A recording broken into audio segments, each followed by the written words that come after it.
मच्छर ने एक पत्थर तोड़ा,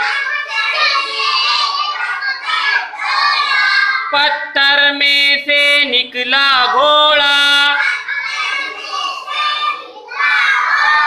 घोड़े ने कुछ खीर पकाई,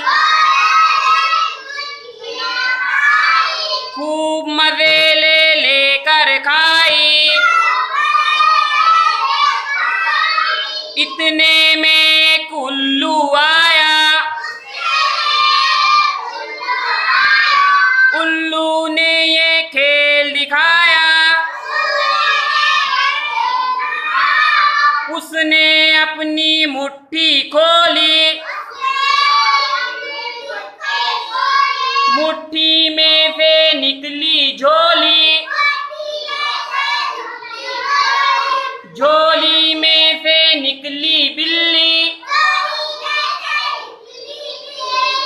बिल्ली चलकर आई दिल्ली,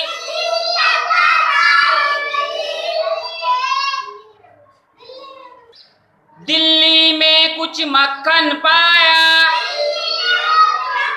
ये मक्खन मच्छर ने खाया, मच्छर ने फिर छुट्टी पाई,